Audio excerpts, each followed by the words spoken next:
Fala pessoal, tudo bem? Vamos começar mais um Comitê On-Chain da Omega Digital Assets. No panorama macro, algumas notícias importantes, começando com essa notícia que eu ainda não consegui averiguar se ela é verdade ou não, mas eu vi vários canais noticiando, né, uma grande mineradora de ouro, né, da América do Sul, Nyland, está pretendendo comprar 24.800 bitcoins, né? Isso seria muito bom para o nosso mercado, geraria um conflito aí na cabeça de quem tem ouro como ativo de reserva, né? Principalmente em Wall Street. Então, se isso for verdade, de fato vai ser muito bom. Ainda estou investigando aqui, mas eu vi vários portais noticiarem, mas nenhum de grande assim credibilidade. Então a gente está aguardando aí mais informações. Agora, as notícias no mundo, né, no macro.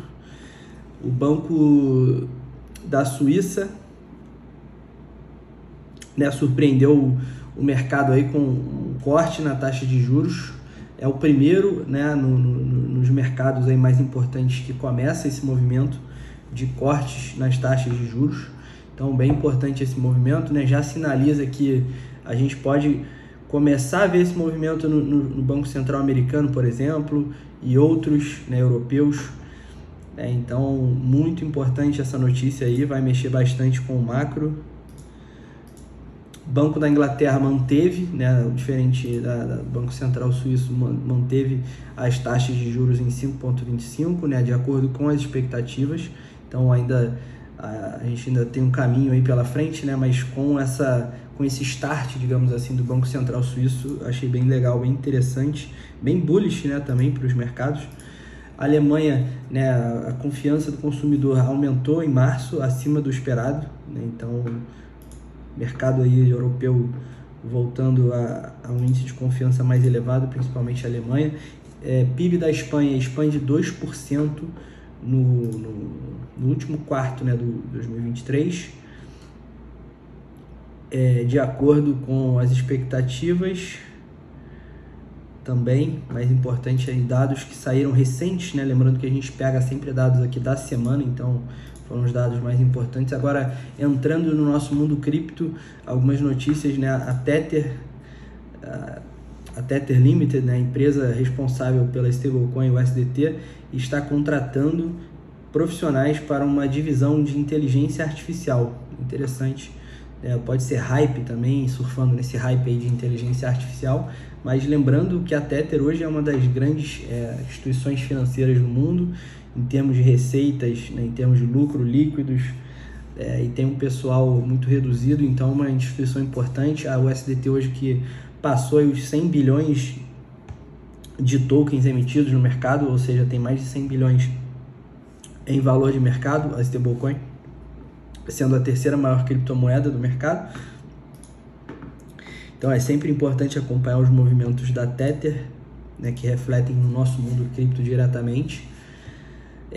Agora uma notícia não tão bullish, né, mas eu vou trazer outras informações a respeito do Ethereum, né? A gente está vendo aí as chances de uma aprovação de um ETF de Ethereum diminuírem bastante, principalmente no primeiro deadline, que seria em maio.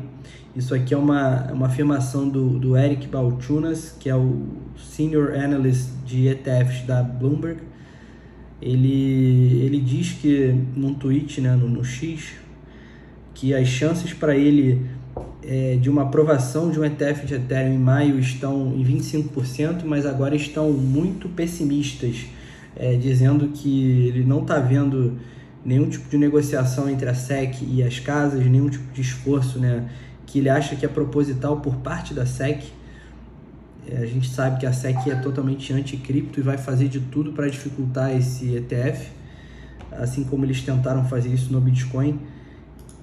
Mas, ao mesmo tempo, pessoal, a gente tem aqui uma notícia, deixa eu pular aqui para chegar nela, para fazer sentido no contexto, né? A gente teve hoje o Departamento de Justiça dos Estados Unidos indiciando a Exchange KuCoin por lavagem de dinheiro, mas no processo, é isso que eu queria falar a respeito do Ethereum, eles classificam o Ethereum como uma commodity. Eles dizem que Litecoin e Ethereum são commodities no processo. Então, isso ao mesmo tempo é positivo, porque se mais instituições, né, se mais departamentos, ou como você queira chamá-los, classificarem o Ethereum como uma commodity, vai ficar mais difícil da SEC querer classificar o Ethereum como security, né, como uma ação, para dificultar ou negar a aprovação dos ETFs. Né? E lembrando que já existem também ETFs de futuros de Ethereum, já existem na Europa, já existem nos Estados Unidos, e isso foi também usado nos processos aí para aprovação dos ETFs de Bitcoin, que como já existiam, né, ETFs de futuros de Bitcoin, não fazia sentido a SEC não permitir um ETF de Bitcoin Spot. Então, eu acho que os processos aí, as negociações vão seguir no mesmo caminho para o Ethereum. Então, esse processo contra a KuCoin também não surtiu efeito nenhum no mercado. A KuCoin também é um player não tão relevante assim para o mercado. É uma exchange pequena.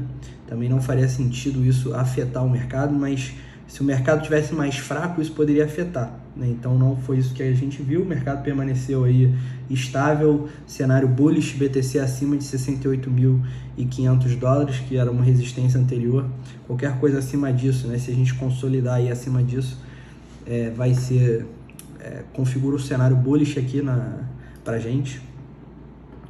Então voltando aqui, onde que eu estava aqui? Cara, essa notícia aqui me chamou a atenção. O Elon Musk respondeu um post no X de alguma instituição falando que o Vitalik Buterin, né, o fundador do Ethereum, ele saiu do X dele, não tem mais perfil lá, ou ele não posta mais nada lá. Cara, pode ter N motivos para isso acontecer, mas na minha visão isso não é muito bom não. Assim, eu acho que se ele está saindo de uma plataforma pública onde ele costumava postar bastante, eu não sei o porquê disso. Talvez ele esteja postando em outra plataforma, ou enfim, não queira mais usar o X, ou sei lá, pode ser alguma coisa, parece que ele está fugindo, alguma coisa assim. Na minha cabeça isso a priori não é muito bom, mas também no momento é irrelevante, né? Só pra gente, algo para ficar de olho aí. A Nigéria, ela entrou com um processo aí contra a Binance por evasão de divisas, né, e tudo mais. Então a Binance voltando a sofrer processos aí nos países que ela opera. Lembrando que nos Estados Unidos ela já resolveu a situação lá com o departamento, enfim, o CZ também saiu como CEO, eles pagaram uma multa de 4 bi, enfim, eles já resolveram a situação, mas agora na Nigéria aí estão sendo processados novamente. O Departamento de Justiça americano também sancionou 13 entidades por ajudar a Rússia a fugir das sanções, né, impostas pelos órgãos internacionais aí via cripto. Então também a notícia de hoje é importante.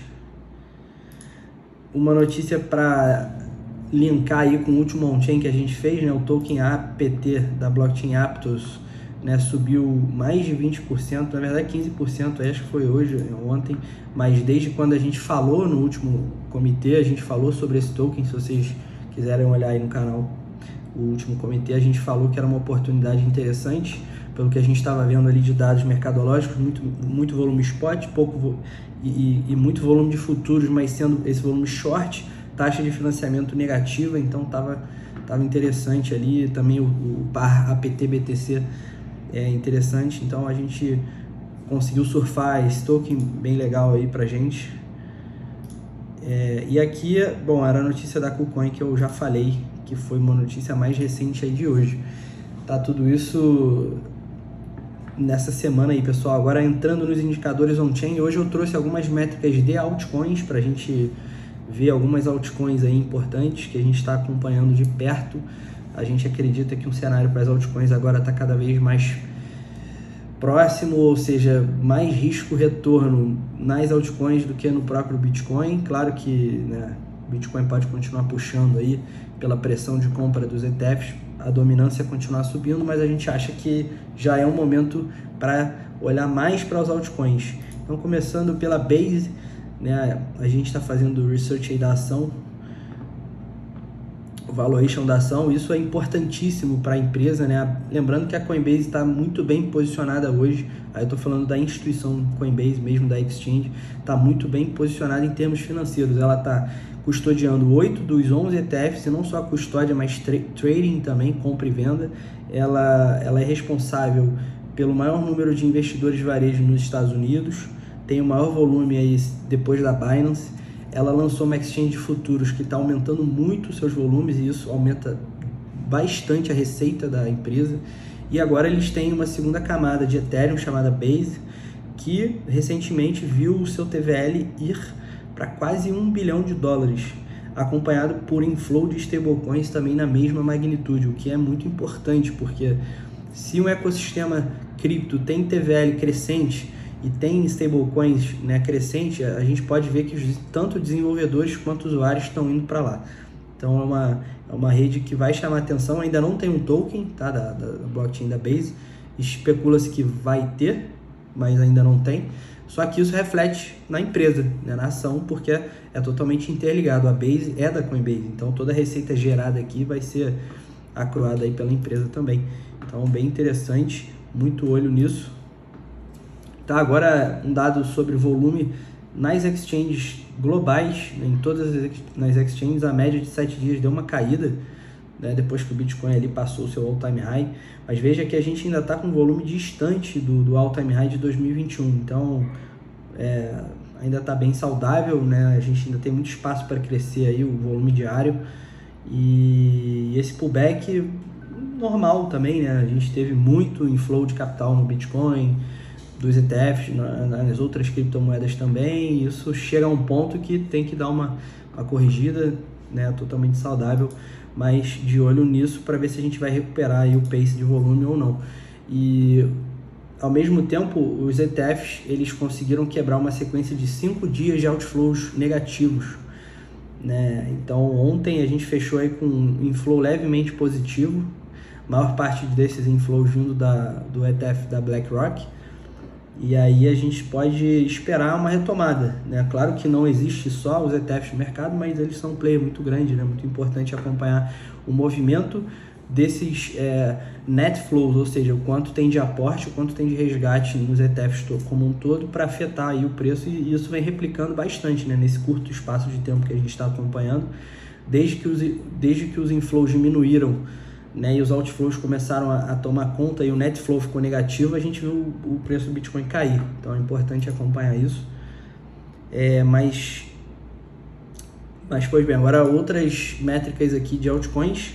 Solana, pessoal, olha o crescimento de receitas na blockchain da Solana. A gente bateu aqui, isso é receita diária, tá? A gente conseguiu bater 5 milhões de fees diárias, ou seja, 5 milhões acruados em um único dia na rede da Solana, sendo que usuários ativos também estão superando 2 milhões de usuários ativos por dia na rede da Solana. Então, cara, hoje a principal rede de Layer 1 não é mais o Ethereum, pessoal.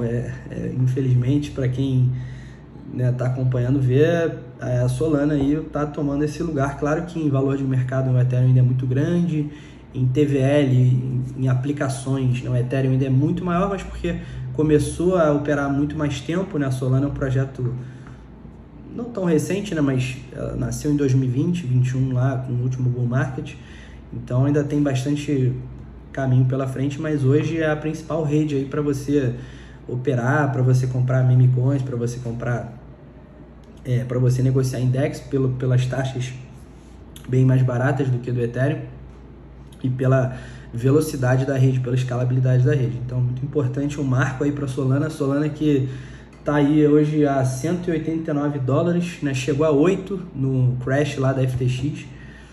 Foi um dos renascimentos aí mais importantes que a gente teve no mercado. E hoje é um projeto sólido, né? Tem parcerias sólidas, tem uma comunidade muito grande, muito legal de ver essa sobrevivência assim da Solana nesse renascimento aí importantíssimo. Outra blockchain que está chamando a atenção, pessoal, é a Sui, né, também com crescente de TVL, e agora mais recente aqui, entre fevereiro e março, a gente viu o inflow de stablecoins também, porque não adianta nada você ter o crescimento do TVL que seria o quanto de SUI tem ali travado em aplicações, né? O quanto de capital tem travado aí. Você pode ter de desenvolvedores e tal, mas quando você tem stablecoin entrando, significa que os usuários estão entrando também. Então a gente teve recente aí um inflow grande de stablecoins na SUI, então pode começar a gerar mais receita e fazer o token estar performando muito bem hoje aí, né? É um dos que está verde no dia que o Bitcoin está escorregando um pouco. A gente está com uma alta de 10% em SUI, batendo aí quase 1,9%. E o token APT mais 10%, a gente falou dele agora, batendo $19. Importante aí. Essas duas blockchains, eu vou falar de APT aqui também. A gente acompanha o mesmo padrão de alta no TVL e alta nas stablecoins. Então toda blockchain de Layer 1, quando você começa a ver esse movimento, e você vê que é recente, ó, depois de março aqui que teve um spike enorme, tá vendo? 2024 começou a subir o TVL, depois de março agora que entrou o TVL quase que dobrou aqui, e o inflow de stablecoins também está aumentando muito agora em março. Então todo o padrão que você vê desse numa blockchain de Layer 1, você pode começar a olhar para o token para operar, para comprar, porque é alta com certeza. A gente está vendo tração de desenvolvedores e usuários para aquela blockchain.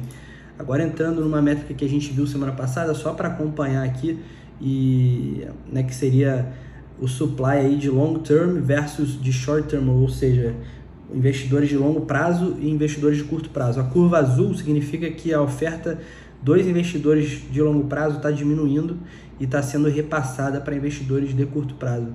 Tá, isso mostra uma fase do bull market aí depois daquela fase de descrença. Agora a gente está numa fase de esperança, né? De acordo com aquele gráfico lá do Wall Street Cheat Sheet, né? Se a gente for ver, eu não vou puxar aqui agora porque acho que eu não vou achar, mas isso é normal. Mas isso aqui eu vou mostrar também que é só majoritariamente outflows da Grayscale, que é uma entidade que está dampando o Bitcoin no mercado, porque no total, né, a gente está vendo aqui, ó, se a gente vê a oferta em baleias e a mudança dos endereços em relação ao mês passado, a gente vê que nesse mês de março a gente teve um aumento de quase 12% aqui, ó, nos endereços que seria essa área achurada em roxa de baleias. O último topo desse indicador tinha sido em janeiro de 2021, quando o Bitcoin estava lá em $36 mil, foi um aumento de 11,6%. Então a gente está vendo ao mesmo tempo o endereço de baleias subir. Então aquele gráfico ali, ele está sendo impactado mais pelo outflow da Grayscale do que qualquer outra coisa. E a gente vê que o balanço, né, o saldo nesses endereços de acumulação aqui de baleias está só subindo, e está subindo exponencialmente. Então por isso que o preço não cai, né? Se a gente tivesse só se aquele gráfico ali não fosse só da Grayscale, aquele impacto fosse, né, global, a gente estaria vendo o Bitcoin cair. Mas por isso que o Bitcoin só está subindo, porque essa acumulação está sendo exponencial e a gente está vendo aumentos de endereços. E lembrando que baleias é o endereço que possui acima de 1000 Bitcoins, tá? Então acima disso é considerado baleia. Ou é 10 mil, agora eu fiquei na dúvida, mas eu acho que é 1000. Aqui o gráfico de janeiro desse ano até agora, ou seja, esses 3 meses aí que a gente teve, olha o saldo, né? Ou seja,